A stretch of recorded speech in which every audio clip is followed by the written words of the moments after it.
Praise the Lord. இன்றைய ஜீவாப்பம் 2 கொரிந்தியர் 8ஆம் அதிகாரம் 20-21 வசனங்கள். எங்கள் ஊழியத்தினாலே சேர்க்கப்படும் இந்த மிகுதியான தர்ம பணத்தை குறித்து ஒருவனும் எங்களை குற்றப்படுத்தாதபடிக்கு நாங்கள் எச்சரிக்கையாக இருந்து கர்த்தருக்கு முன்பாக மாத்திரம் அல்ல, மனுஷருக்கு முன்பாகவும் யோக்கியமானவைகளை செய்ய நாடுகிறோம். ஆமேன். அல்லேலூயா. பாருங்க, ஒரு நேர்மையான ஊழியம் எப்படி இருக்குன்னு அழகாக இதில் விளக்குகிறார் அப்போஸ்தலனாகிய பவுல். பாருங்க, குற்றச்சாட்டுக்கு இடமளிக்காதபடி இருக்கிற ஒரு வாழ்க்கை. பவுல் காணிக்கைகளை தனியாக எடுத்து செல்லவில்லை, மற்ற விசுவாசிகளையும் உடன் அழைத்து சென்றார். இதன் நோக்கம் பண விஷயத்தில் எந்த சந்தேகமும் எழாதபடி வெளிப்படைத்தன்மையாக இருக்க வேண்டும் என்பதற்காகவே அவர் தனிப்பட்ட முறையில் அதை கையாளுவதில்லை. அவரோட கூட ஆட்களை வைத்து கொண்டு தான் அந்த பணத்தை ஹேண்டில் பண்ணுறார். தேவனுடைய ஊழியத்தில் இருப்பவர்கள் நேர்மையாக இருப்பது மட்டும் போதாது, நேர்மையாக இருப்பது மற்றவர்களுக்கு தெளிவாக தெரியும்படி அதற்கான ஒரு வெளிப்படைத்தன்மையோடு இருக்க வேண்டும்.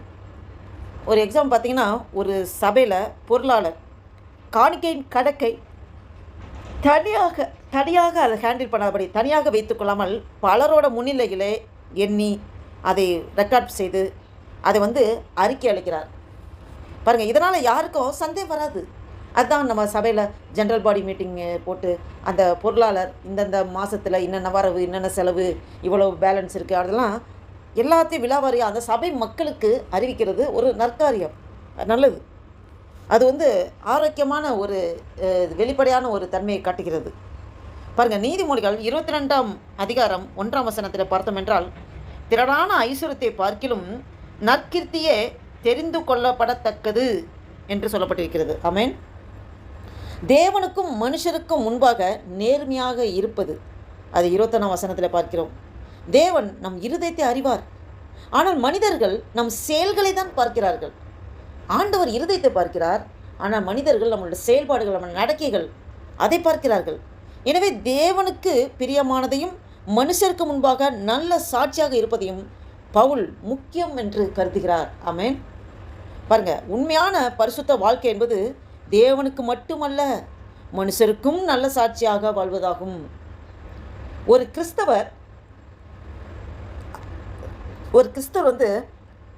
அலுவலகத்தில் யாரும் பார்க்காத நேரத்திலும் நேர்மையாக வேலை செய்கிறார். அதை பார்த்த சக ஊழியர்கள் இவர் உண்மையான கிறிஸ்தவர் என்று சாட்சி கூறுகிறார்கள். ஆமென்.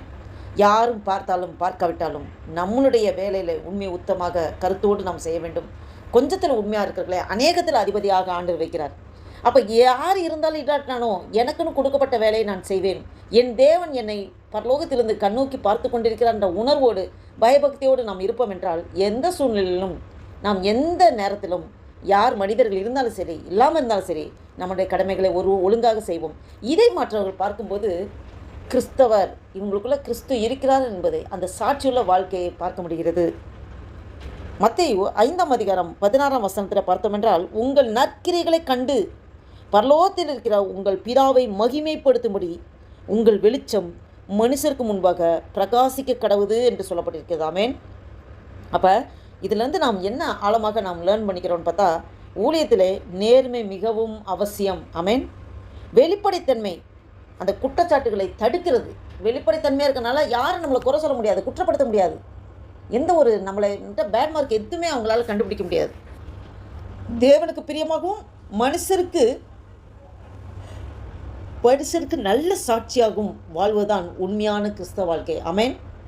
நம்ம தேவனுக்கு பிரியமாக இருக்கணும், மனுஷர்களுக்கு நம்மள ஒரு சாட்சியுள்ள வாழ்க்கையை நாம் காண்பிக்கிறவர்களாக இருக்க வேண்டும். இதுதான் கிறிஸ்தவர்கள், உண்மையான கிறிஸ்தவர்களோட வாழ்க்கையாக இருக்கிறது.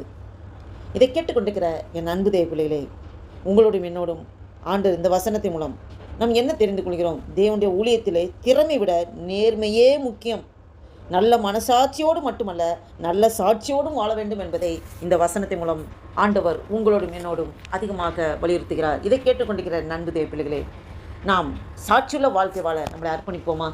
தேவனுக்கு இருதயத்திலே நாம் சுத்தமுள்ளவர்களாக இருப்பதோடு மட்டுமல்ல, நம்மளோட சுற்றி பழகிறவர்கள் நம் இருதயத்தை பார்க்க முடியாது, நம்மளுடைய நடக்கையை பார்க்க முடியும். நம்மளுடைய நடக்கை ஆண்டுக்கு பிரியமானபடி நாம் பயத்தோடு நாம் நடப்போம் என்றால் மனிதர்கள் முன்பு நாம் சாட்சியாக இருக்க முடியும். அதற்கு முழுவதுமாக நம்மளை அர்ப்பணிப்போமா? இந்த சிந்தையோட ஒரு புதிய நாளைக்குள் ஆண்டவர் நம்மளை நடத்தி கொண்டு வந்திருக்க தேவனுக்கு நன்றி செலுத்தி ஆண்டவர் நோக்கி பார்த்து ஜெபம் செய்வோம். அன்பும் இரக்கம் நிறைந்த பரம தகப்பனை மை நன்றியோடு துதிக்கிறோம் ஐயா. துதிகளை மத்தியில் வாசம் செய்கிற தேவனை மை நன்றியோடு துதிக்கிறோம் ஆண்டவரே. இந்த 2026 வருஷத்தின் 7வது மாதமாகிய ஜூலை மாதத்தின் 21ஆம் தேதியை காண கிருபை செய்த தேவனே, உமக்கு கொடான கொடி ஸ்தோத்திரம் ஆண்டவரே. நன்றி தகப்பனே.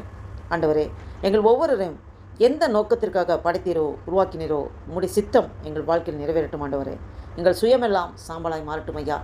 அப்பா, அந்த வாசித்த வேத வசனத்தபடி ஆண்டவரே, அப்பா நீங்கள் இருதயத்தை பார்க்குறீங்க, மனுஷர்கள் என்னுடைய செயல்பாடுகளை பார்க்குறாங்க, என்னோடய ஆக்டிவிட்டீஸை பார்க்குறாங்க, என்னுடைய பேச்சுகளை பார்க்குறாங்க, நான் நடக்கிற விதத்தை பார்க்குறாங்க. ஆண்டவரே, நான் சாட்சியுள்ள வாழ்க்கையாக வாழணும் ஆண்டவரே.